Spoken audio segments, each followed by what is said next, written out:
আমরা বিশ্বাস করি যে দেশের এবং ক্রিকেটের আপনাদেরকে খুব গুরুত্বপূর্ণ একটা অংশ ভাবি আমরা। অবশেষে জাতীয় দলে ফিরছে সাব্বির রহমান আর সৌম্য সরকার। চট্টগ্রামে হোয়াইট ওয়াশের পর বড় পরিবর্তন আনলো বাংলাদেশ ক্রিকেট বোর্ড। এবার বাদ পড়লেন জাকের আলী ও শামীম পাটোয়ারি। চট্টগ্রামে ওয়েস্ট ইন্ডিজের বিপক্ষে 3 ম্যাচের টি-20 সিরিজে শেষ ম্যাচও ভরাডুবি বাংলাদেশের। লাল সবুজের টাইগাররা হোয়াইট ওয়াশ হলো 5 উইকেটের ব্যবধানে। এই ম্যাচে আবারও দেখা গেল একই চিত্র, ওপেনিংয়ে ব্যর্থতা, ফিনিশিংয়ে হতাশা।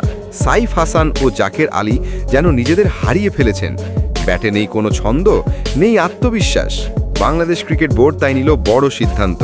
আয়ারল্যান্ড সিরিজের আগে ঘোষণা করা হলো দলে পরিবর্তন।